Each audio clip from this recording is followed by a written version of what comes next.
माननीय सभापति जी, अब जो हो रहा है, कल जो हुआ है, वो गंभीरता से लिए बिना संसदीय लोकतंत्र को हम रक्षित नहीं कर पाएंगे।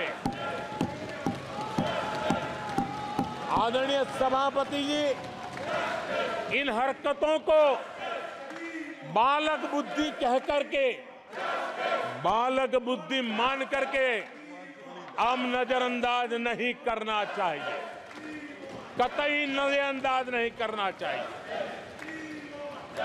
और मैं इसलिए कह रहा हूं कि इसके पीछे इरादे नेक नहीं है, इरादे गंभीर खतरे के हैं और मैं देशवासियों को भी जगाना चाहता हूं। आदरणीय सभापति जी,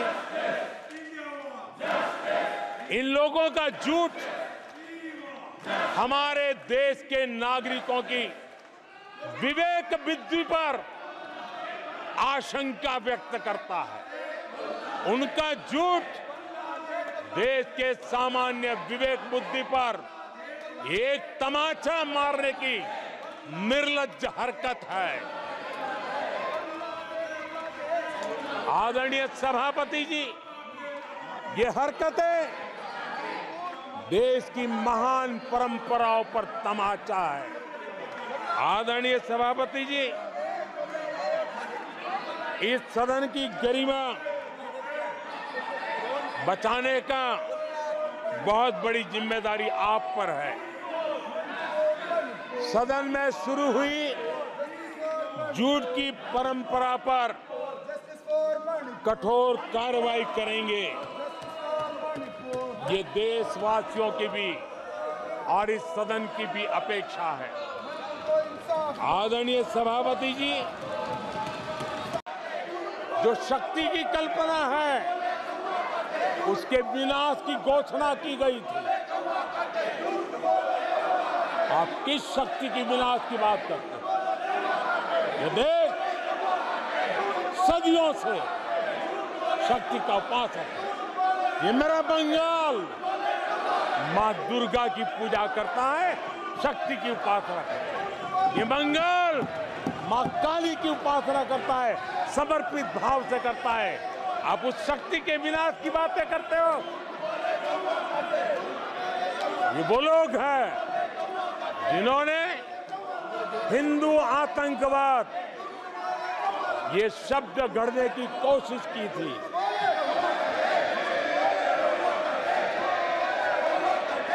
इनके साथी हिंदू धर्म को, उसकी तुलना डेंगू, मलेरिया ऐसे शब्दों से करें और ये लोग तालियां बजाएं, ये देश कभी माफ नहीं करेगा। आदरणीय सभापति जी, एक सोची समझी रणनीति के तहत इनका पूरा इकोसिस्टम, हिंदू परंपरा, हिंदू समाज, इस देश की संस्कृति, देश की विरासत, इसको नीचा दिखाना, उसे गाली देना, उसे अपमानित करना, हिंदुओं का मजाक उड़ाना, इसे फैशन बना दिया है और उसको संरक्षण देने का काम अपने राजनीतिक स्वार्थ के लिए ऐसे तत्व कर रहे हैं। आदरणीय सभापति जी,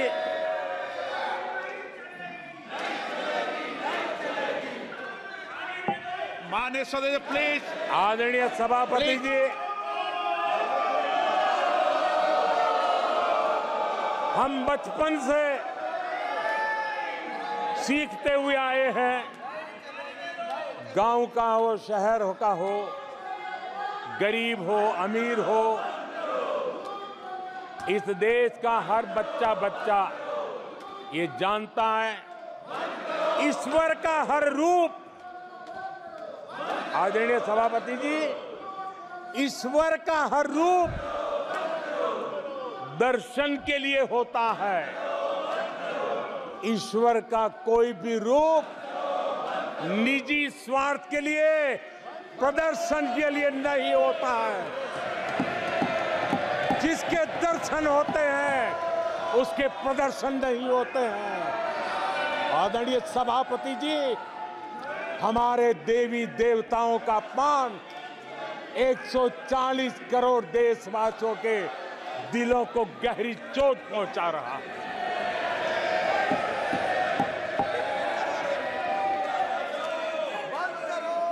निजी राजनीतिक स्वार्थ के लिए ईश्वर के रूपों का इस प्रकार से खेल, आदरणीय सभापति जी, ये देश कैसे माफ कर सकता है? आदरणीय सभापति जी, सदन के कल के दृश्यों को देख करके अब हिंदू समाज को भी सोचना होगा, क्या ये अपमानजनक बयान संयोग है या कोई प्रयोग की तैयारी है? ये हिंदू समाज को सोचना पड़ेगा। आदरणीय सभापति जी, हमारी सेनाएं राष्ट्रपति महोदय ने अपने उद्घोषण में पेपर लीक पर भी चिंता जताई है। मैं भी देश के हर विद्यार्थी को, देश के हर नौजवानों को कहूंगा कि सरकार ऐसी घटनाओं को रोकने के लिए अत्यंत गंभीर है और युद्ध स्तर पर हम अपनी जिम्मेवारियों को पूरा करने के लिए एक के बाद एक कदम उठा रहे हैं। युवाओं के भविष्य के साथ खिलवाड़ करने वालों को कतई छोड़ा नहीं जाएगा। नीट के मामले में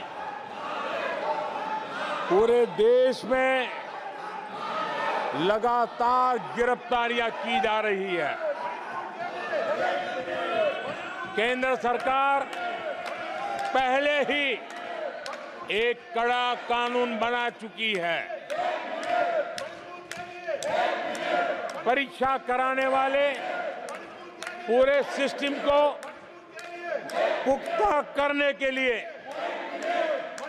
जरूरी कदम उठाए जा रहे हैं। आदरणीय सभापति जी, एनडीए सरकार ने बीते 10 वर्षों में विकास को अपना सबसे बड़ा संकल्प बनाया है। आज हमारे सामने भारत को दुनिया की तीसरी सबसे बड़ी इकोनॉमी बनाने का संकल्प है। देखिए, इतना भी एक इंसान को इतनी इम्पोर्टेंस भी नहीं देनी चाहिए। 2.5 घंटे में से आप 2.25 घंटे एक इंसान के बारे में बोले तो देश के बारे में कौन कब बोलेगा? वो उनके बारे में बोलते हैं, ये इनके बारे में बोलते हैं, तो देशवासियों के बारे में कौन बोल रहा है?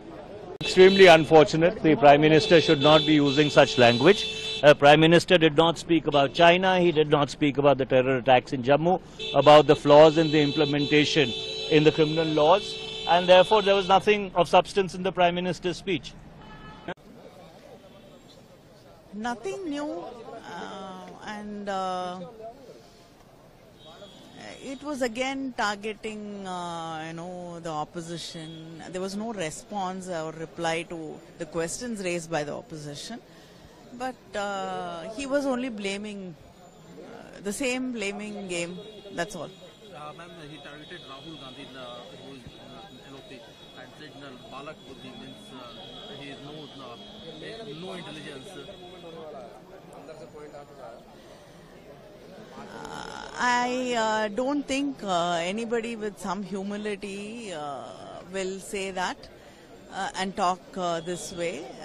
Somebody who's a very mature politician like the Prime Minister should not be speaking in this way. Thank you.